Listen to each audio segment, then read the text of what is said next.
What's up, everyone? Welcome back to the channel. It's been a while since I made a video. I said that in my last video, and here I am again about a month later, but it's time to just kind of give you an update on the car. And I was thinking I really haven't done a night POV drive with the car, so I figured why not just kill two birds with one stone. So here we are. Hopefully I'll be able to get all this traffic soon. We'll get going, and we'll get this video started, so stay tuned.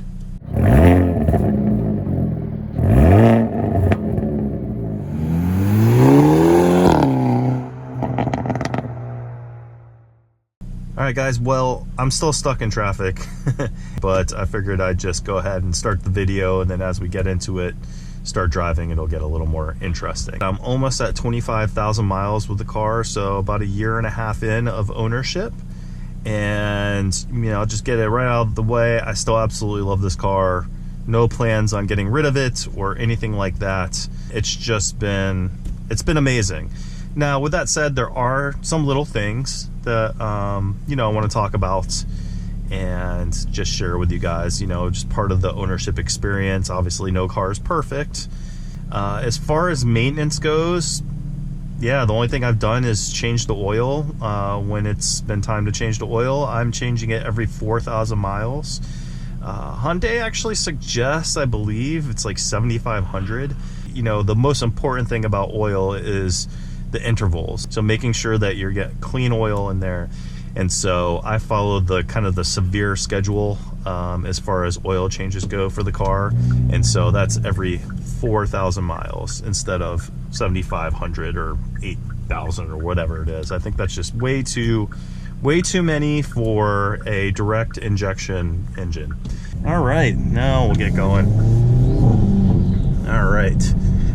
So yeah, just the basic maintenance. Nothing has required me to go to the, hold on, give you a little acceleration onto the on-ramp. Let's throw it into eco and quiet it down a little bit until we get in some back roads. As far as maintenance goes, haven't had to do anything to bring it to the dealership. Now, with that said, I do have a little bit of a squeak coming from the HVAC. And so anytime that the HVAC is on, it sounds like the fan has a little bit of a squeal to it.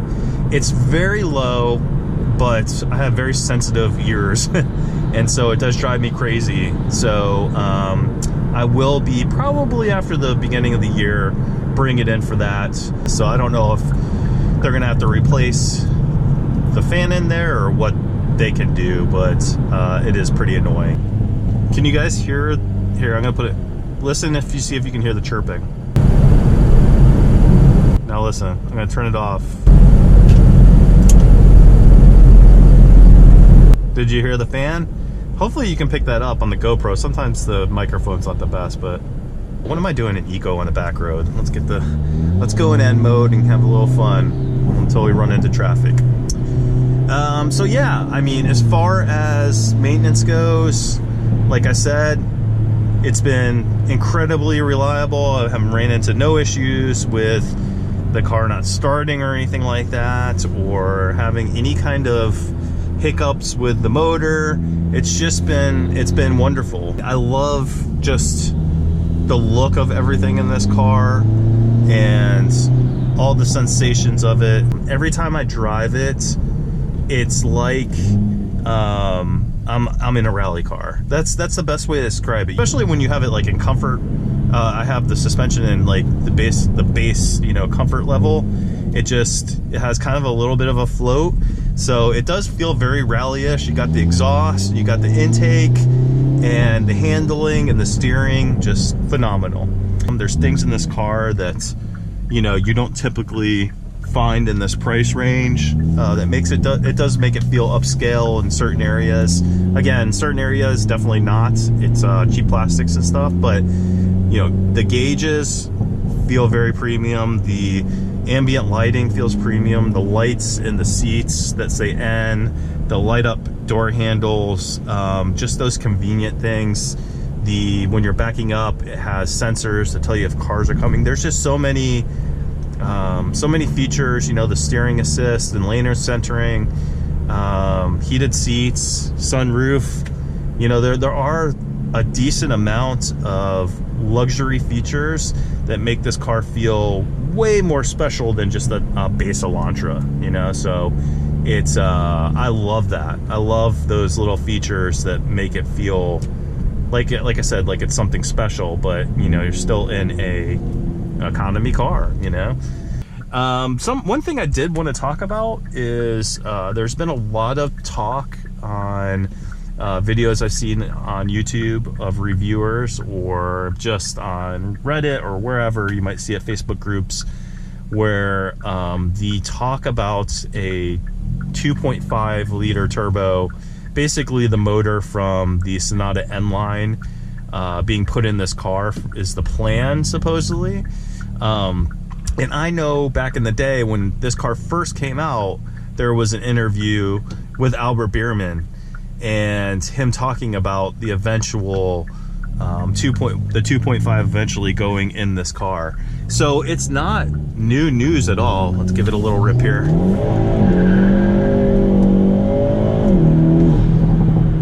Oh, so good. Little wheel spin. It's cold out. Well, it's 40 degrees outside, so it's a little chilly, and so we got a little wheel spin there, but the car's, and actually I should say not octane learned, and 91 crappy gas that I had to get when it was Thanksgiving. We're going to the in-laws, and where they live there is no 93 octane, and there's no Shell or Exxons. It's all, you know, the little convenience stores, with 91 being premium. So the car is actually not even on the good gas right now, and it's still pulling really nice because the temperature is in the 40s. So but anyways, going back to what I was saying about the 2.5, just after this car was released, there was that interview with Albert Bierman, and the 2.5 was mentioned that's going to be kind of like the next generation of this car will have that 2.5, and that kind of just went nowhere. I mean, it seemed like everyone was like, no, that's not going to happen. You know, a lot of these car companies are going to EV, obviously, or hybrid. The 2.0 has been, I mean, it's such a great engine for this car. It really just feels like it was meant for this car.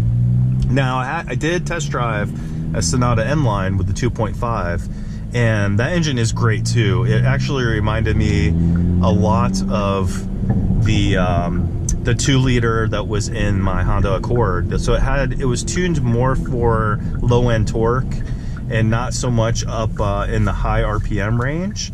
It just seems counterintuitive that Hyundai would put the 2.5 in here for the next generation of it, with, again, either engines being reduced in size. I mean, shoot, look at the Civic Si. It's a 1.5 turbo. So, you know, the engines seem to be getting smaller or going to electric. So we'll see what happens. I've seen someone say it's confirmed, it's definitely happening, but I have not seen anything from Hyundai themselves saying, yes, the next generation is going to have the 2.5. So at this point, you know, it's what Albert Bierman said in that interview early on, what his original plans were. By the way, he's not there at Hyundai anymore, I don't think, unless he's still just kind of collaborating, but I don't believe he's technically the head of Ed anymore. Without actual confirmation from Hyundai, yes, this is happening, I still consider it just rumors, and a lot of times those original plans just don't end up coming to fruition, but you never know. We'll see what happens.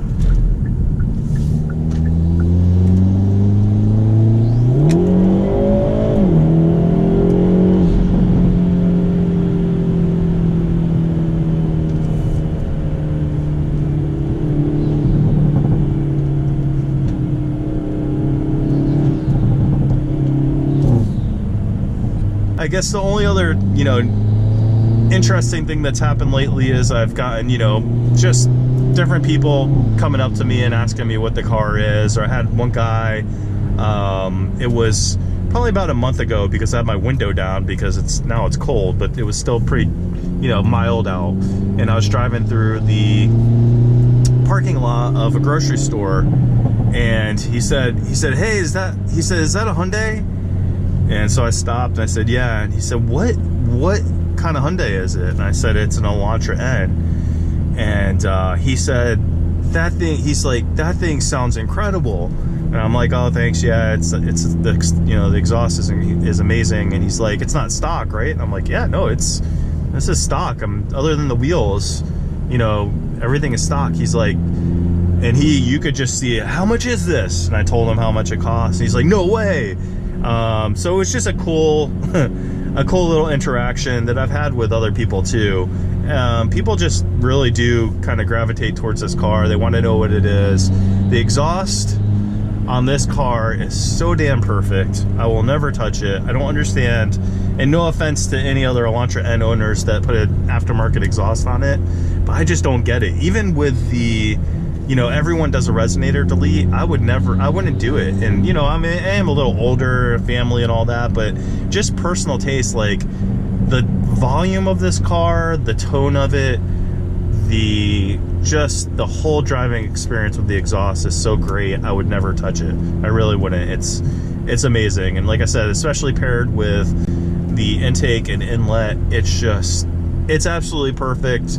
The car is so perfect the way it is right now. It's hard for me to even imagine doing anything to it. With that said, probably at 2 years of ownership, which will be in June, I'll probably start thinking much harder about getting a tune. Nothing crazy, probably just stage 1 or 2, just so that I'm at 20 pounds of boost without having to do the octane learning. It's so damn annoying.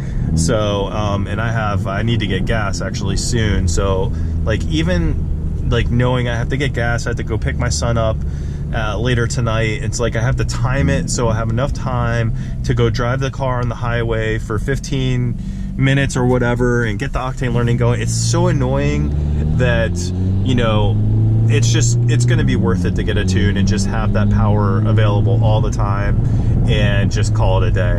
One other thing that I just did remember is I missed the last day of bringing the car to the track. Unfortunately, the quarter-mile track closes in November, and we're at the end of November, and I missed the last day. So I did not get an opportunity to go back down the track after the inlet and intake. But the good news is that I believe that it reopens in March, and so it'll actually be more consistent to bring it at the same time of the year that I brought it the first time and got the 12.9. So I'll bring it back to the track in March. We'll see if I can get a little bit better than a 12.9.8, I believe it was, with the inlet and the intake, and we'll see what happens there. But yeah, again, I just didn't get a chance to go there the end of this year. All right, guys, that's it. I'm done. I've said enough. If you have any questions or comments, anything like that, just leave them down below. Till the next video, peace out.